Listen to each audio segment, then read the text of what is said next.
All right, you're tuned into MMA Canada and very excited to be talking to an individual who has quite the big fight going at UFC Vancouver, which transpires on October the 18th.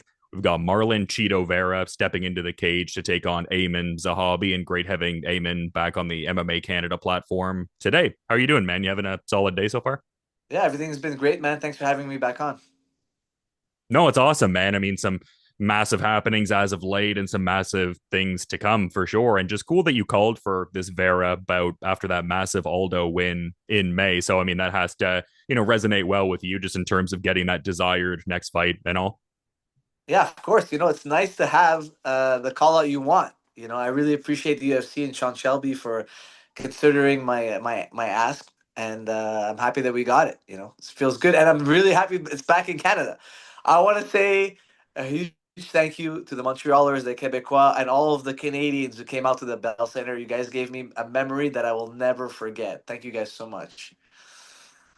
And I mean, just what an astonishing moment that was. I mean, beating such a legend and Jose Aldo getting a huge victory over there. And I feel like there's just so much to the backstory, too. Like, I guess how at one point you were emulating Jose Aldo for Kenny Florian when Yeah. he was readying to fight him for the featherweight belt. Just incredible stuff, man. It's probably hard to put into words, but can you kind of, I guess, offer some insights into that UFC 315 win as we kind of talk about that a bit? Yeah, of course. It was like 14 years ago about, and we were training Kenny, and Kenny was doing like 10 days Montreal, 1 week Boston, 10 days Montreal, 1 week Boston. And for that Aldo fight, I was the sparring partner who was going back and forth with him. So I was staying at his house and I was sparring with him out there and here and going back and forth. And I was, back then they used to give us the DVDs of Jose Aldo, like, well, not like of your opponent, so you can watch the fights. They didn't have the Fight Pass at the time. So he made me my own copy. So I'm like, I'm watching Aldo every day and I'm trying to go into sparring, trying to be like him.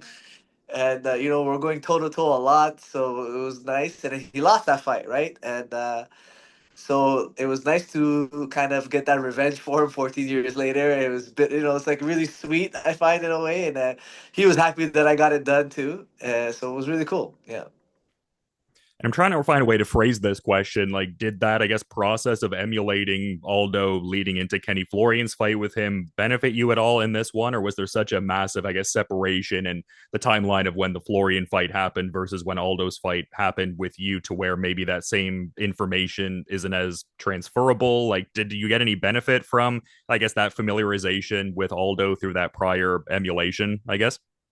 Yeah, definitely. Because I don't feel like Aldo changed much over the years. I feel like he fought the same style. Obviously, maybe he got better timing and things like that. But in terms of like the combos he uses, very similar all the time. The low kicks never left. Being impossible to take down has always been there, and things like that. So yeah, I think definitely played a huge role. And one thing that was really cool is like when the fight was announced, Kenny Florian does fight breakdowns now. He breakdowns. You can hire him to break down your opponents for you, and he'll give you like statistics and what the guy's like. And so he gave me like an Aldo package, which was like really cool because like I was trying to help him, and now 14 years later, he's in my corner trying to take this guy out. So it's like it was a really good moment. So you guys can go visit his website, kennyflorian.com, if ever anybody's interested in his breakdowns. I thought it was very helpful. And he also like compared me to him, my strengths compared to his strengths and my weaknesses to his weaknesses. It was an interesting breakdown. It was nice to have him there to support me after I supported him. It's like like going to fight. Okay, it's kind of like going to war in terms of friendships. Like if you're in the army and you go to battle with someone, you come out on the other side and you're both alive and you and your squad, you guys are like brothers now. So like when you go to fights, the guys that help prepare you for the fight, when you come out of it winning or losing, doesn't matter. When you come out, you're closer than you've ever been. So like like these training partners we have, they're really like our brothers. So I find it funny, some guys can go out there and say, I made it alone. You can't make it to the top of the top in MMA without having a good team, because the amount of effort people put into you is so much more valuable than the dollars you can pay them. The hours they spend studying tape, the hours they spend, sparring you, thinking for you, like, coming up with ideas, brainstorming with you. There's so much value in having a good team. And I guess kind of tying, I guess, your prior history in with just, what that last fight I would think would represent to you, at least. I mean, you have such a rich history of, being within that Tristar fold and everything like that. Just, guys like, GSP, your brother Faraz. I mean, we're talking about Kenny. There's so many people you could name. So, I mean, you've been part of so many fights throughout not just the Canadian scene, but just the MMA scene as a broader extension of that. So I guess just like your familiarity with all of those prior experiences and stuff like that, like was it particularly special for you to kind of be the person who's, I guess, now at the nucleus of that and everything like that, just because it seemed like such a raucous crowd in Montreal for that fight? Yeah, honestly, it feels great. It feels really good. Before the fight, everyone was trying to ask me like, "Oh, what's it gonna be like? What's it gonna be like? Is it gonna be incredible?" And honestly, it's not incredible until it becomes incredible. Because I could have gone out there and slipped on a banana peel, I get KO'd or submitted in the first 30 seconds, then it would have been the most horrible night of my life. So I feel like even everything that went bad, like the weight miss, then getting dropped, and it all added up to become the greatest fight of my life, the greatest moment I can ever imagine, and it happened to be in Montreal, and hearing the crowd go wild when he shot for the takedown, and I stuffed the takedown and I pushed him to the ground. The way they erupted, it reminded me of when George was on top of Matt Sarah when he was kneeing him to the body in the Bell Center. Like it got so loud I couldn't hear anymore. I was looking at Frost and George; their lips are moving, and there was like I could not hear anything. It was incredible. It was an incredible feeling. Yeah, and there was something about that Montreal card too that kind of had certain, I guess, hallmarks to, I guess, even that fight you were talking about there, GSP and Sarah in the Bell Center, just in the sense of that Montreal welterweight title fight and Jack Della Maddalena defeating Belal Muhammad for the title and whatnot. And yeah, JDM readying for that, I guess all important, I guess to some people, that first title defense against Makhachev at Madison Square Garden later on in this year. I mean, just such an analytical individual you are, I find you to be. I guess looking at that fight, like how do you, I guess, like observe that fight? Like what are some, I guess, things that are coming to mind as you contemplate that JDM Makachev fight there? Man, it's gonna be a really interesting fight, okay? Because obviously there's a size difference. I think JDM is gonna be the bigger man in there, of course. And I love his ability to Granby roll. Because even when Gilbert Burns was like, dominating him in the wrestling and whatever, he always found an interesting way to roll out of things and get back to his feet and he's very scrambly and he's hard to like just dominate with grappling. So I feel like he's gonna be Islam's toughest test. And even, when Islam fought Volkanovski the first time, Volkanovski was able to get out of the bottom. He was able to do some really interesting things. And even at the last round, he ended up on top, grounding, pounding Islam Makhachev. Now this time, Islam is the one going up. You know, so this is probably the first time I think Islam's gonna be in a real 50-50 fight.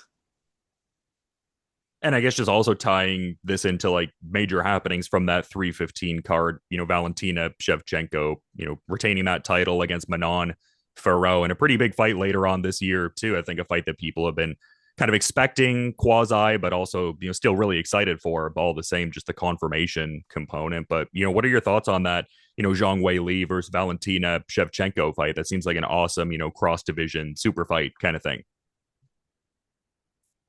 That's gonna be an action-packed fight, man. Those two girls, they love to bring it. They both train really, really hard. Shevchenko, it was cool. I got to see her train here for a couple of weeks before she fought in Montreal. So she was training out of TriStar just to she brought her own team and whatever. She was using some of our guys to spar.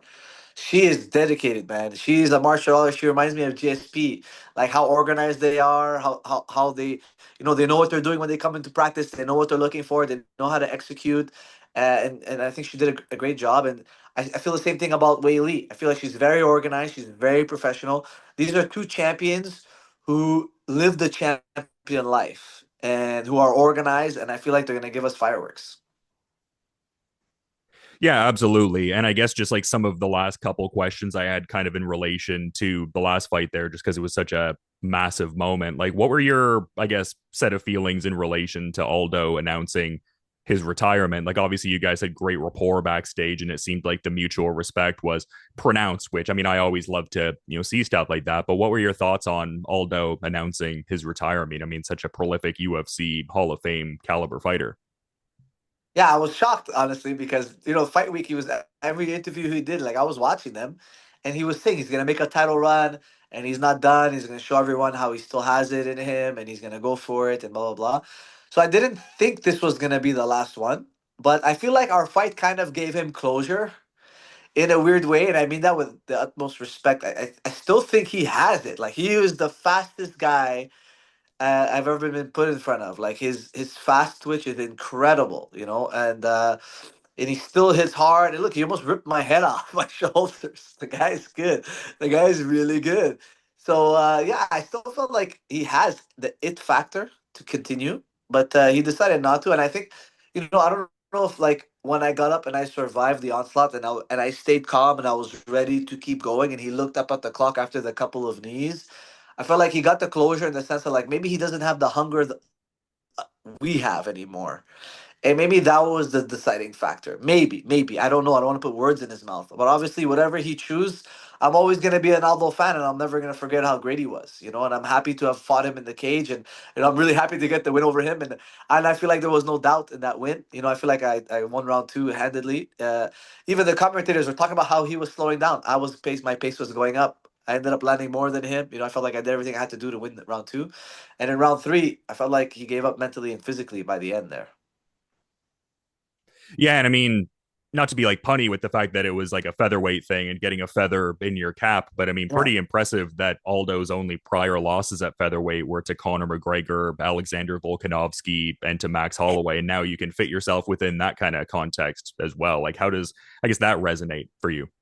That resonates really good for me, because to be honest, when we watch the tape, obviously we're very analytical, and we notice that he's more, and I mean this with respect, but it works for everybody. The more weight you cut, the more brittle you become, the slower your reaction time, the less power output you have. Like it costs to lose an extra 8, 9, 10 pounds. It's not free. You don't lose those extra pounds and it's free. Like I'll give you another example just so that I don't want people to take me out of context and say like I'm trying to insult Aldo 35 versus 45. But if you look at TJ Dillashaw, okay, guy's the beast. He cuts down to flyweight and he can barely take a punch. He gets rocked with every punch he gets hit with. I think there's something to say about the weight cut. We know that the weight cut, the more you cut, the less you can absorb, the slower you are to react, the less punching power you're gonna have. Your cardio takes a dip because your body's going through a lot more to make the weight. So we thought he was more breakable and beatable at 135 than at 45. And I made it to 36.8, man. I was there. So I cut the extra weight. So, like they were saying at some point, like the punches look like he hits harder than me. Yeah, but I cut extra 8 pounds, man. The other guys that beat him at 45, they beat the hard Aldo, and I beat the hard Aldo being a bantamweight. So I feel like it's a nice compliment for me from my career. Like people should remember that I beat him at weaker than the guys who beat him at 45. No, I get what you're saying and everything like that. And yeah, just such a incredible win. And I thought it was cool that George St. Pierre gave you some advice prior to that Aldo fight that seemed to, behoove you in that outing. Has GSP given you any particular advice for this Chito Vera fight or not so much?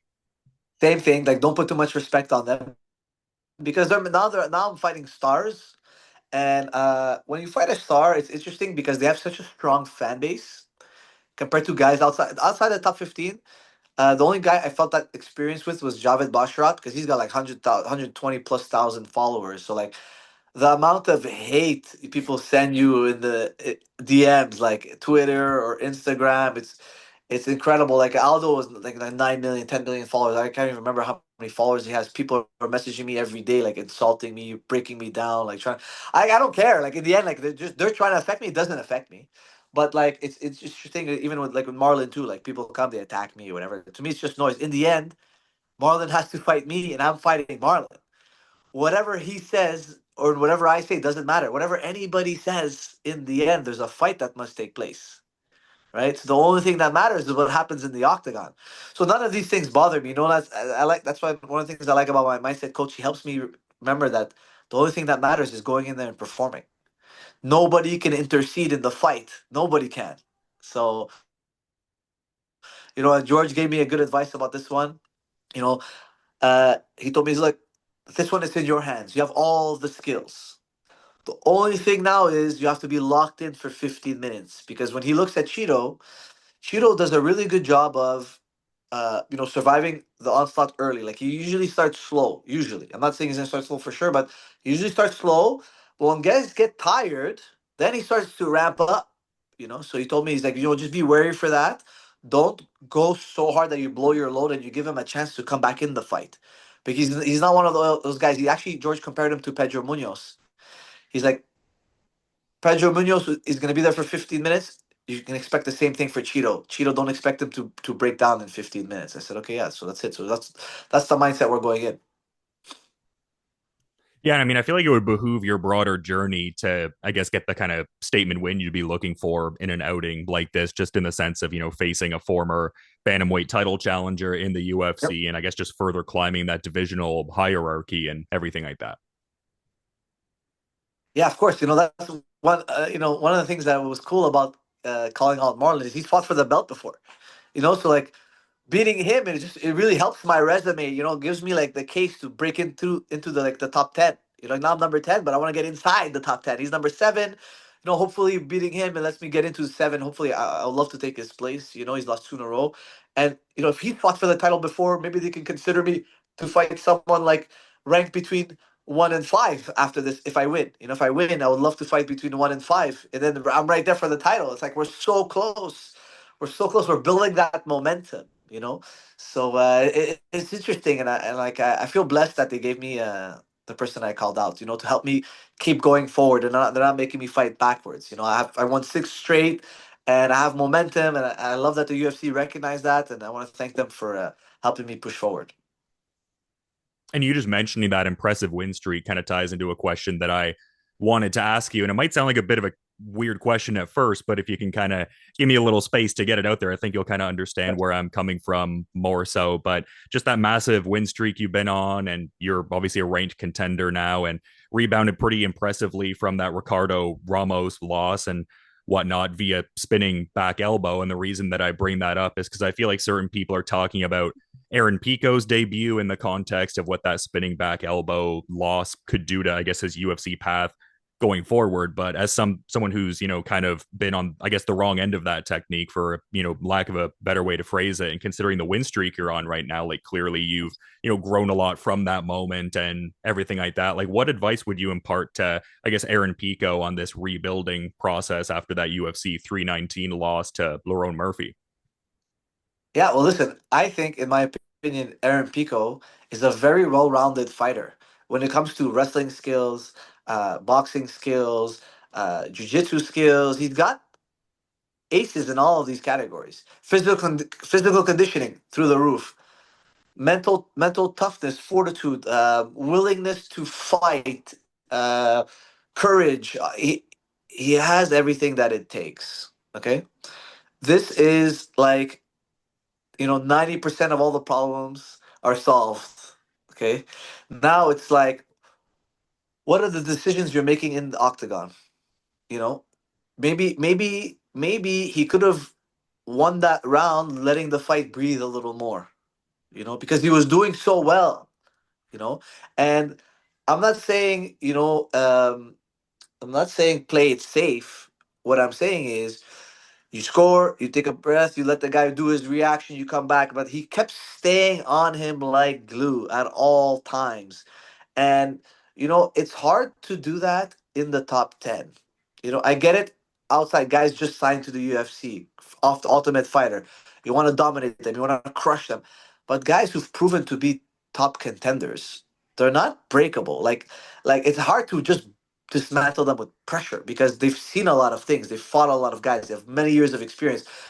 They probably are close to you in wrestling, grappling, and striking, and they don't panic anymore, right? So sometimes you gotta let things play out. Like you gotta be in there. You gotta make something happen. You gotta let to see, because they're also adapting for you. So at the highest level, Mayweather said it best: the greatest champions adapt to anything.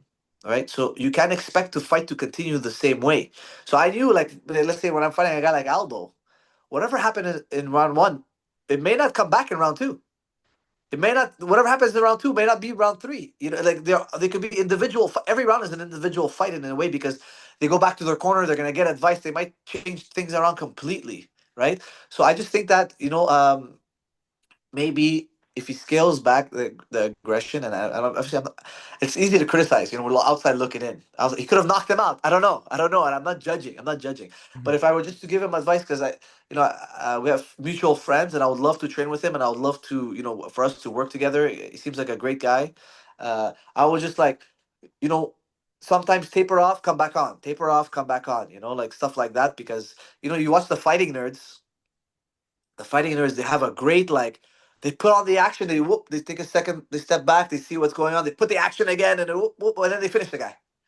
It's incredible their mix of the things, and I feel like we all need help. Like I need help, I need work on that too. Like maybe me, it's I need to more aggression. Maybe me, it's take more risk. Everyone needs to. We're always dialing in. If perfection is unreachable, then fine tuning is infinite. We can all be criticized. That's why, like, if he hears this, I don't want him to think it as a judgment. It's more like we all need things, and he's gonna see things about my game that he can tell me about. We all need refinement. Yeah, absolutely. And just hearing you break that down, like it just makes me think that one of your big tools in fighting is just this composure you have. Like you were talking about the work you do with your mental coach before. I imagine, being around guys like GSP and Faraz like really informs the, I guess, like fight IQ and just, I guess, even like that composure and certain temperament within the body of the fight itself. I mean, that would strike me as like a big variable within your game that seemingly benefits you quite a bit.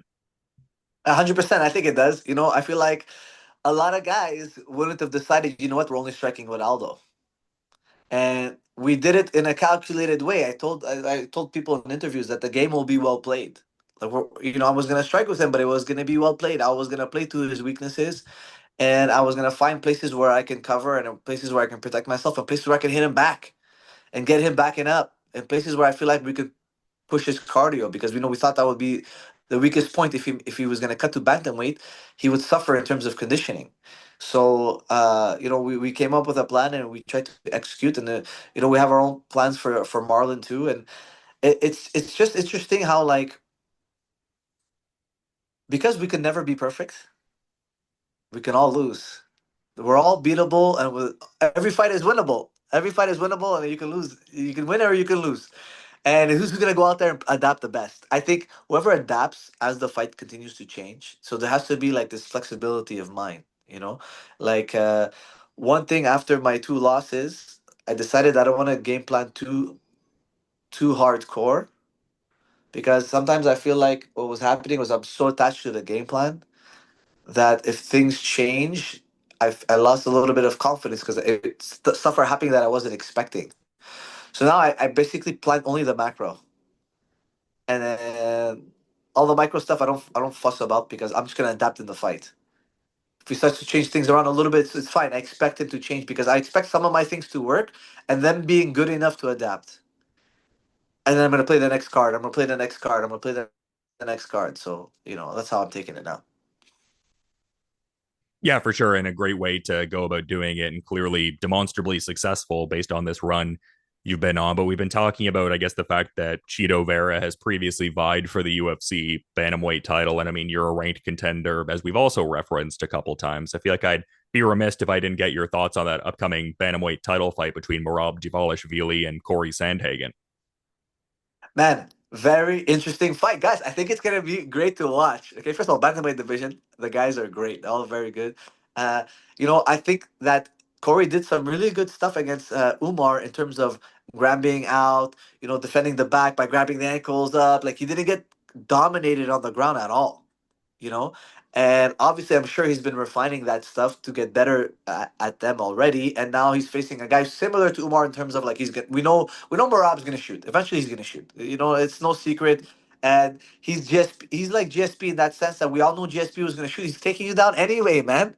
And Marab's gonna take you down no matter what. That is something you need to make peace with, and I feel like Corey is the type of fighter who's made that peace, but he's also smart enough to find a way that, okay, as I'm going down, how can I go down in the best possible scenario? Roll out, maybe not get dominated, find a way to get back up to my feet. Can I get him exhausted? Can I roll in a way where maybe I end up on top of Marab. Let's see Marab on his back.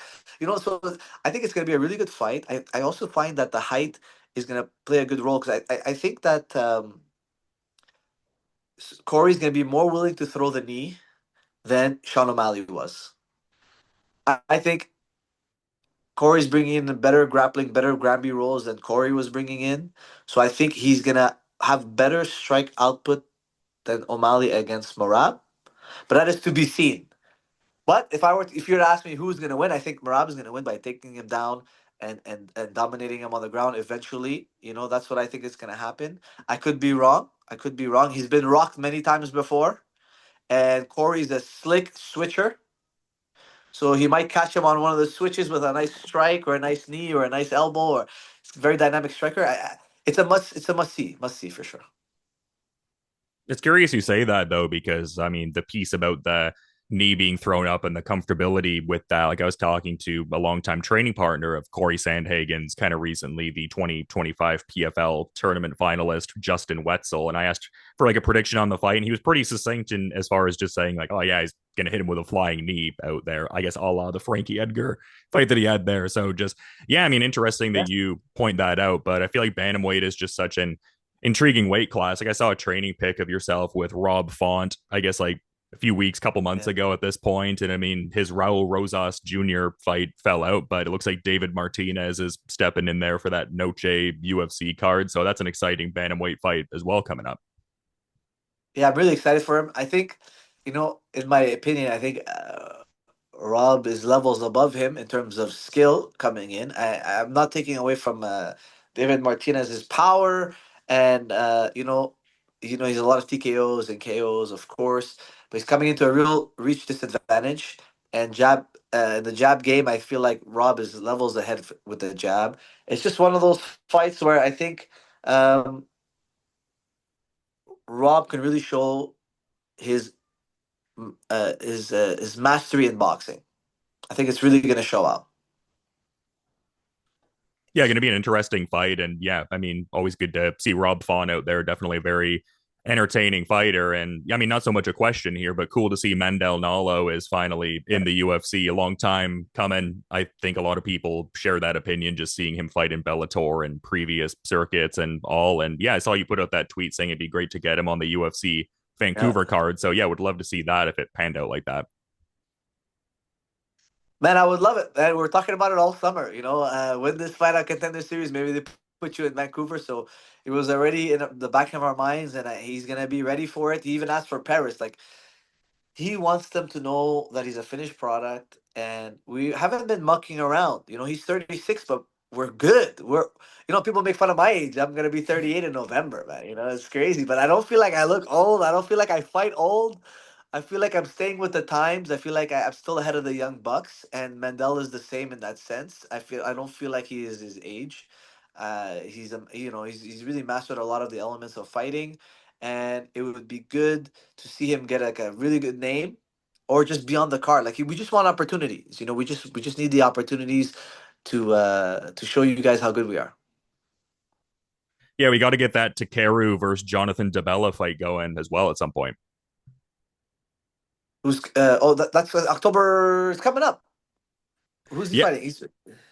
yeah. I saw you had posted something about that as well. I Yeah, guess like eight yeah, some yeah. odd weeks ago. So yeah, just love to kind of see that, just in the I guess context of advocating for people you have proximity to and stuff Oh like that. yeah, I thought yeah, it was yeah. cool that you, yeah, Yeah, no, no, I love it. Yeah, I love my team, my guys. Like I told you, like there's so much everyone does for me and I do for them that I just love to take care of us, all of my guys, because they take care of me, and I don't feel like anybody's success ever hurts my success. I just want to see everybody just, a high tide raises all ships. The better we all do, the more famous we all get, the better for everybody. Everything just comes in as a team. We all connect on that. I feel like none of us are jealous of it, of the other doing well. So I love to put my team on. no, that's incredible, man. And I mean that could even I guess serve as a great parting thought in and of itself. But I do want to be mindful of your time and everything, Amen. So I figured I'd give you the floor if you maybe had a final parting thought you wanted to add as we're kind of wrapping up here. I really appreciate you making the time, man. No, thank you very much. I just want you guys, if anybody's in Montreal and is looking for a suit, Suitably is my suit sponsor for the fight. They're gonna sponsor me again for the Marlon fight. So I just want to give a shout out to them. They're the best guys. They have the best custom suits. They can do anything. They can put anything you want inside as the liner. They can make it all custom fitted. They have great stuff. And also, if anybody wants to learn from for us, you can go on jujiclub.com and you can download it. You can buy his instructionals. You can learn from TriStar straight from your home. So thank you very much for having me on. Yeah, it's cool that you mentioned that sponsor as well, because I think I saw an Instagram post where people were saying this is a battle for like the most fashionable bantamweight in the Yeah, UFC, just because like Marlon's done some, I guess, modeling and stuff like that's that for awesome. fashion shows. So yeah, You know what's so cool that he's done modeling? Like I'm hoping now they call me after this one. I'll love it, you know? That'll be sick. I would love to do that one day. yeah, that would be incredible, man. But it seems like there's many incredible next chapters to unfurl in this story of yours here, and that next one, at least in the MMA competitive sense, coming at UFC Vancouver on October 18th. But again, to reiterate, Aiemann, thanks so much for coming on MMA Canada today ahead of this Chito Vera fight. I'll definitely be checking it out when it goes down. But until then, man, all the best with the remainder of the preparations and have a good rest of your day too. Perfect. Thanks for having me.